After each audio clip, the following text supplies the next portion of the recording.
नमस्कार, मैं हूं पुण्य प्रसून वाजपेयी। यूपी का चुनाव खिसकते खिसकते अब आखिरी दौर के हिस्से में आ चला है और एक लिहाज से कहें तो पश्चिमी उत्तर प्रदेश से वोटिंग का सिलसिला बढ़ते बढ़ते अब पूर्वी हिस्से में जा पहुंचा है। 11 जिले हैं और 19 पोलिंग बूथ पर बाराबंकी के है, वहां पर भी पुनर्मतदान हो रहा है। हम लोग 11 जिले माने और एक बाराबंकी का इलाका, लेकिन बहुत महत्वपूर्ण यह है कि गठबंधन उत्तर प्रदेश में हुआ है, लेकिन यह वो हिस्सा है जहां पर सीट है 51 यानी 51 और गठबंधन में 57 सीटों पर समाजवादी पार्टी और कांग्रेस चुनाव लड़ रही है। 57 का मतलब यह हो गया कि 6 सीट ऐसी है जहां पर समाजवादी पार्टी और कांग्रेस आमने सामने खड़ी है। उसमें सबसे महत्वपूर्ण सीट एक अमेठी की भी हम कह सकते हैं।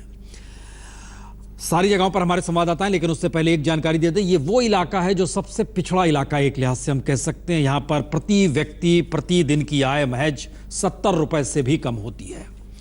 ये वो इलाका है जहां पर अल्पसंख्यक बहुतायत में है। ये वो इलाका है जहां पर दलितों की मौजूदगी भी है और दलित मुस्लिम मिला दीजिएगा तो लगभग 42% वोट उन्हीं के हिस्से में आते हैं। और इस बात का जिक्र बार बार होता है कि यह इलाका कितना पिछड़ा है। बलरामपुर, गोंडा, फैजाबाद, बहराइच, ये इलाके वो हम बता रहे हैं आपको जहां पर आज वोटिंग होनी है। और इसके अलावे फैजाबाद, शास्त्री, सिद्धार्थनगर, अमेठी, अंबेडकर नगर, बस्ती, सुल्तानपुर, संत कबीर नगर, इन तमाम जगहों पर आज वोटिंग होनी है। बीएसपी ने सभी 51 सीटों पर उम्मीदवार खड़े किए हैं। बीजेपी ने 50 पे खड़े किए हैं, एक पे सहयोगी को दिया है। आरएलडी भी यहां से चुनाव लड़ रही है, वो 31 सीटों पर चुनाव लड़ रही है। लेकिन जिस बात का हम जिक्र कर रहे हैं, ये पूरा का पूरा इलाका अगर अति पिछड़ा, गरीब, अल्पसंख्यक समुदाय, दलित, इनसे जुड़ा हुआ है, तो दूसरा हिस्सा यह भी है कि पिछले चुनाव के वक्त यहां पर सबसे ज्यादा लाभ समाजवादी पार्टी को हुआ था। और ये वो इलाका है जहां पर अपने तरीके से मौजूदा वक्त में हर राजनीतिक दल के साथ दागी उम्मीदवार जुड़े हुए हैं और सबसे ज्यादा उम्मीदवारों की तादाद अगर बीएसपी के साथ है तो बीजेपी और समाजवादी पार्टी भी बिल्कुल उसके निकट, बिल्कुल नजदीक की स्थिति है। इलाका गरीब है लेकिन उम्मीदवार करोड़पति है और इनकी तादाद भी अच्छी खासी है। हम सबसे पहले चलते हैं, चूंकि अमेठी में हर किसी की नजर है। 2 रानियां हैं, एक प्रजापति हैं, दूसरे लहजे में समझें तो 2 शाही मिजाज है और एक वजीर है, वजीर मुलायम सिंह यादव का। सुबह सुबह का वक्त है, कुमार विक्रांत, और आप अमेठी मौजूद है। नजरें तो हर किसी की वहीं पर हैं कई वजहों से। बावजूद इसके वोटरों की स्थिति सुबह सुबह 7 बजे पूछा जा सकता है, कोई वोट देने पहुंचा?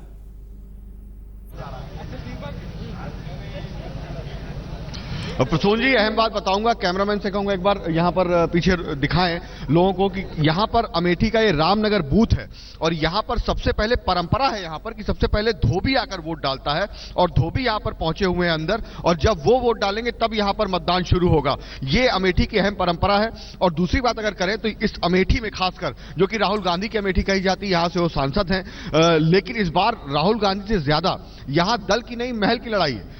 दल की इसलिए नहीं क्योंकि बीजेपी पिछली बार 6000 वोट भी नहीं यहां पर पाई थी, लेकिन बीजेपी के टिकट पर राजा संजय सिंह की पहली पत्नी गरिमा सिंह लड़ रही हैं और उनकी जो अब उनकी पत्नी है, यहां की रानी कही जाती है अमिता सिंह, वो पिछला चुनाव हार गई थी, वो कांग्रेस के टिकट पर लड़ रही हैं। तो ये आप कह सकते हैं कि 2 रानियां हैं एक राजा की, और सामने गायत्री है जो कि आप कह सकते हैं कि मुलायम सिंह के वजीर, जैसा आपने कहा। इन तीनों के बीच लड़ाई है। यूपी में भले ही राहुल गांधी अखिलेश यादव का गठबंधन हो, लेकिन यहां पर कोई गठबंधन नहीं है, दोनों आमने सामने हैं। और अमेठी राजघराने की लड़ाई इस वक्त सियासत में अमेठी में नजर आ रही है, क्योंकि यहां पर दल की नहीं, फिर कहूंगा महल की लड़ाई है।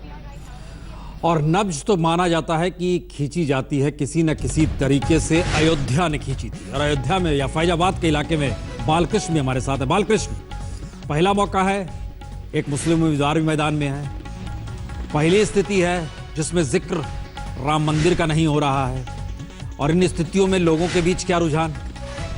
बालकृष्ण।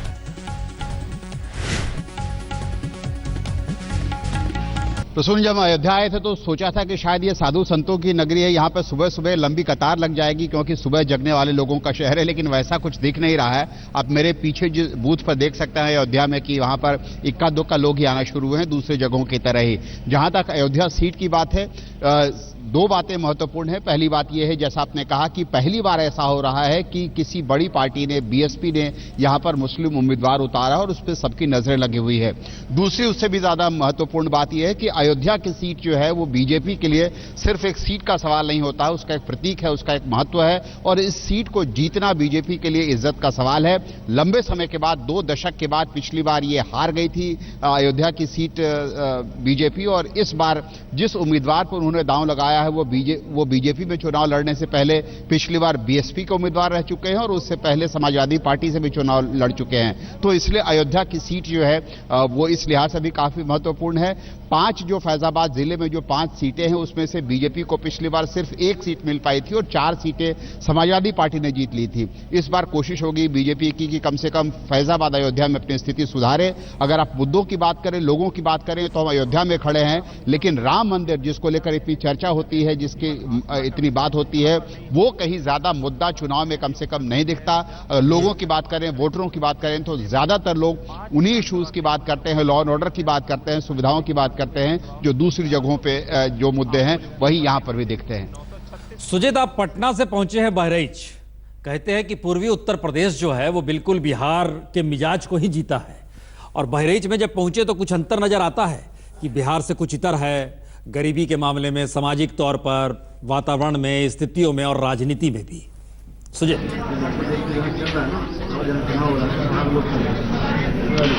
देखिए प्रसून जी, हमें तो कोई इस तरह का अंतर दिखाई नहीं दे रहा है, क्योंकि हम लोग लगातार पूर्वांचल में, पूर्वी उत्तर प्रदेश में चुनाव भी कवर करते रहे हैं। तो मुद्दे भी वही है, विकास का मुद्दा है और विकास को लेकर ही लोग बातें करते हैं, लेकिन वोट डालते हैं जाति के आधार पे, धर्म के आधार पे। यहाँ भी वही हालात है। बहराइच की बात करें तो काजीपुरा ये इलाका है और काफ़ी सघन इलाका है। यहाँ पर ये जो बूथ है, इसमें 5 बूथ है यहाँ पर और 7,500 मतदाता हैं। आप देख सकते हैं कि सुबह से ही यहाँ पे लाइन लगी हुई है मतदाताओं की और लोगों में एक उत्साह है वोट डालने का। जब वोटिंग शुरू हो रही थी उससे काफ़ी पहले काफ़ी संख्या में लोग यहाँ पर जमा हो गए थे। बहराइच में कुल 7 सीटें हैं और उसमें अगर कहें तो पिछले चुनाव में समाजवादी पार्टी, कांग्रेस और बीजेपी सबको 2-2 सीटें बहराइच से मिली थी। लेकिन इस बार जो माहौल दिख रहा है यहाँ पे, और ख़ास तौर पर ये कहा जाता है कि प्रधानमंत्री ने जो नरेंद्र मोदी ने जवाब यही से दिया था, जो गधों की बात हुई थी, मुख्यमंत्री अखिलेश यादव ने उठाया था, तो ये माना जाता है कि बहराइच, और प्रधानमंत्री भी बोल के गए हैं कि बहराइच उनके लिए काफ़ी अच्छा, मतलब उनके लिए सुखद संदेश लेके आता है। क्योंकि जब 2002 में प्रधानमंत्री यूपी के दौरे पे थे और बहराइच में थे, तभी उन्हें दिल्ली से बुलावा आया था और उसके बाद वो गुजरात के मुख्यमंत्री बने थे। तो उनको लगता है कि ये बहराइच में आके जो कुछ भी वो बोलते हैं उसका असर होता है। और आपको पता ही है कि जो मुद्दे चल रहे हैं उत्तर प्रदेश के चुनाव में, उसमें गधों का मुद्दा काफ़ी ऊपर उठ के आ रहा है। तो ऐसे में ये काफ़ी दिलचस्प चुनाव होगा। और ये जो बहराइच का सदर सीट है, ये परंपरागत सीट है समाजवादी पार्टी का। पिछले 24 सालों से समाजवादी पार्टी का कब्जा है यहाँ पर। इस बार जो डॉक्टर वकार अहमद शाह जो बीमार हैं, इस बार वो चुनाव नहीं लड़ रहे, उनकी पत्नी चुनाव लड़ रही है और पत्नी भी एक बार सांसद रह चुकी है 2004 के लोकसभा चुनाव में। तो काफ़ी दिलचस्प मुकाबला है यहाँ पर और लोगों में भी काफ़ी उत्साह देखने को मिल रहा है और काफ़ी संख्या में लोग सुबह से ही बूथों पर दिखने शुरू हो गए हैं। प्रसून जी। और कुमार अभिषेक, आपने भी बिहार में बहुत रिपोर्टिंग की। हमें याद है इलेक्शन के समय वहां पर जो गठबंधन हो रहा था उसको लेकर बड़ी चर्चा होती थी, और बिहार की ही हवा गठबंधन वाली उत्तर प्रदेश में भी आई। महागठबंधन तो नहीं बना, लेकिन गठबंधन बना। बहरहाल, लेकिन सवाल यह है, आप बस्ती में खड़े हैं। बस्ती सामाजिक आर्थिक तौर पर सबसे हाशिए का जिला है। यहाँ की जो स्थिति है, हम देख रहे थे कि अंत्योदय कार्ड यहाँ सबसे ज्यादा है। अंत्योदय कार्ड का मतलब होता है महीने की कमाई 250 रुपए। और इन स्थितियों में अगर बस्ती जैसे जगह पर आप हैं, तो राजनीतिक तौर पर हम देख रहे हैं जो उम्मीदवार हैं वो करोड़पति है 90%। अब इस तालमेल के बीच जनता का मिजाज सुबह सुबह क्या है अभिषेक?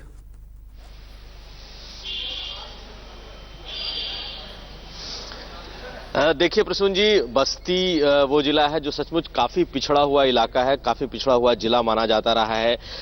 बीजेपी के लिए बहुत कुछ उर्वर ये जमीन पहले नहीं रही है। ये शहर भी अभी बीएसपी के पास है, 5 में से 3 सीटें अभी भी बीएसपी के पास है। बीएसपी की काफी कुछ कह सकते हैं कि साख यहाँ दांव पर लगी हुई है। पहले यहाँ समाजवादी पार्टी और बीएसपी दोनों का मुकाबला माना जा रहा था, लेकिन पिछले कुछ दिनों से यहाँ त्रिकोणीय संघर्ष की चर्चा काफी ज्यादा है शहर में, कि इस बार शायद यहाँ पर त्रिकोणीय संघर्ष हो। हम जहां पे खड़े हैं, लेकिन सुबह की जगह अगर बात करें तो सुबह बहुत उत्साह प्रसून जी यहाँ दिखाई नहीं दे रहा है। हमारे पीछे ये शहर का सबसे अहम बूथ है जो कि इंटर कॉलेज है, और तकरीबन 7 से 8 बूथ हैं, और आप देख सकते हैं अभी तक लाइन बिल्कुल यहां पर दिखाई नहीं दे रही है।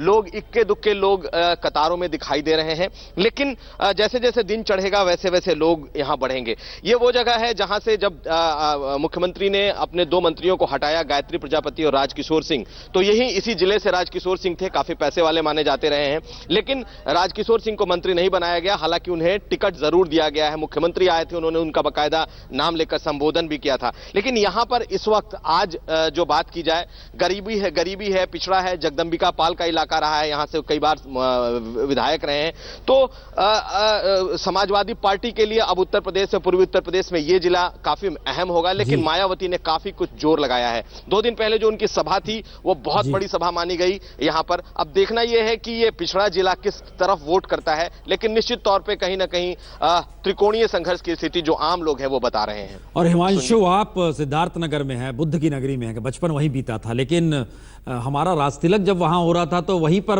हंगामा मच गया था, तो लोग लग रहा था कि बहुत ज्यादा हिंसक हो गए बोलते बोलते, और हमें शो भी उस समय बड़े कम समय में रद्द करना पड़ा था। लेकिन सिद्धार्थनगर क्या मिजाज है वहां के?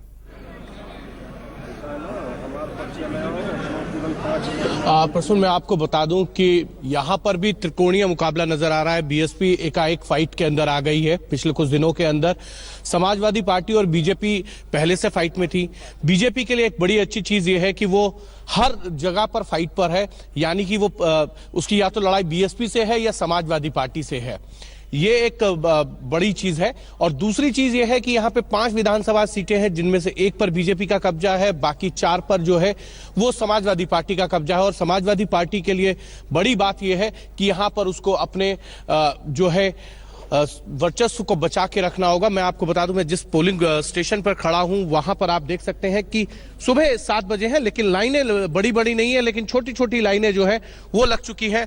8 जो है पोलिंग बूथ जो है वो इस पोलिंग स्टेशन पर है, और करीब 12,000 जो है मतदाता जो है यहाँ पर मत कर सकते हैं। अब देखना यह है कि ये लाइन जैसे जैसे समय बढ़ता जाएगा, लाइनें बढ़ती जाएंगी, और जो आज लोकतंत्र का उत्सव है उसको किस तरीके से जो है मतदाता जो है वो यहां पर मनाएंगे। ये एक बड़ी चीज यही है कि बीजेपी के लिए यहां पर करना बहुत जरूरी होगा, क्योंकि यहां पर पूर्वांचल का ये वो क्षेत्र है जहां पर बीजेपी के योगी आदित्यनाथ, जो हिंदुत्व के फायर ब्रांड माने जाते हैं, उनका गढ़ से लगता हुआ क्षेत्र है, और यहां पर उनको अपनी साख बनाने के लिए बीजेपी को ज्यादा से ज्यादा सीटें दिलानी होंगी। और इसीलिए लगातार योगी आदित्यनाथ यहां पर प्रचार करते रहे हैं, और उन्होंने पोलराइज करने की भी कोशिश की है। जिस तरीके की बयानबाजी वो करने के लिए जाने जाते हैं, उसी तरीके के बयान उन्होंने यहां पर जो है चुनाव प्रचार के दौरान दिए थे। हिमांशु, जो जहां पर पोलिंग बूथ है वो पीछे का स्कूल है, स्कूल में कन्वर्ट किया गया है पोलिंग बूथ को, इमारत जो है। हाँ बिल्कुल, ये एक पब्लिक इंटर कॉलेज है जहां पर पोलिंग बूथ को बनाया गया है, और इसमें 8 पोलिंग बूथ है, मैं आपको बता दूं। और नहीं, हम खाली इमारत देख रहे थे हिमांशु की, बहुत बड़ी नहीं है। जो इस बात का जिक्र होता है, हम दर्शकों को एक चीज जानकारी हमको लगता है ये देनी चाहिए बहुत कि पिछड़ा हुआ इलाका है, बहुत पिछड़ा हुआ इलाका होने के साथ साथ ये पूरे के पूरे इलाके में लगभग 13% हिस्सा आता है जो कि उत्तर प्रदेश का है। लेकिन यहां पर कॉलेज जो है इस 11 जिले में मिला दीजिए तो पूरे उत्तर प्रदेश का सिर्फ 1% कॉलेज यहां पर है। यानी इन इलाकों में शिक्षा की भी क्या स्थिति है वह भी एक नजर आती है। छोटे से ब्रेक के बाद यहां पर रीमा इस वक्त हमारे साथ जुड़ चुकी हैं। रीमा, क्या देख रहे हैं सुबह सुबह? देखिए भीड़ काफी, और इस वक्त प्रसून जी हम जहां पर खड़े हुए हैं सुल्तानपुर सदर, ये विधानसभा है, आदर्श मतदान केंद्र, जो कि हमने देखा पिछले चुनाव से लगातार आदर्श मतदान केंद्र को काफी बढ़ोतरी मिल रही है और यहां पर सजाया जाता है मतदान केंद्र को और लोगों की अलग अलग लाइनें होती है। लेकिन एक और बात जो इस पोलिंग बूथ पर एक सबसे अहम है प्रसून जी, वो ये है कि टोटका है यहाँ पर सदर विधानसभा को लेकर कि जो भी पार्टी का विधायक यहाँ से चुना जाता है, राज्य में सरकार उसी की बनती है। और यही टोटका जो है वो लगातार कई बार से रिपीट होता गया है। समाजवादी पार्टी के इस वक्त यहाँ से 5 विधायक है सुल्तानपुर से, तो इस सीट से माना यह जा रहा था पिछली बार ही कि समाजवादी पार्टी जीती है तो सरकार उन्हीं की बनेगी। इस बार बीजेपी को ऐसा लग रहा है कि एंटी इनकम्बेंसी का फायदा उसको मिल जाएगा। लेकिन एक और महत्वपूर्ण बात यह कि बगल में ही लगी हुई है अमेठी, और अमेठी में एक गांधी जो कि राहुल गांधी, उनकी प्रतिष्ठा अगर दांव पर है तो यहाँ पर बीजेपी के वरुण गांधी। लेकिन पूरे चुनाव में हमने देखा कि लगातार नदारद थे वरुण गांधी, अपनी इस कंस्टिट्यूएंसी में भी वरुण गांधी नहीं दिखाई दिए। और ये जरूर लोगों के बीच चर्चा का विषय रहा कि किस तरह से दूसरे गांधी पर अगर बीजेपी लगातार हमले कर रही है तो उसके अपने गांधी कहां पर रहे, क्योंकि पूरे क्षेत्र में लगातार वरुण गांधी की खोज मची रही, लेकिन वो जैसे राज्य में नहीं थे वैसे अपनी विधानसभा, अपने लोकसभा क्षेत्र में भी नहीं आए हैं। चलिए, रीमा सुल्तानपुर से टोटके का जिक्र कर रही है। ये वो जमीन है जहां पर महर्षि वाल्मीकि, दुर्वासा, ऋषि मुनियों की भी भूमि है और 1921 में यहाँ किसान आंदोलन भी हुआ था।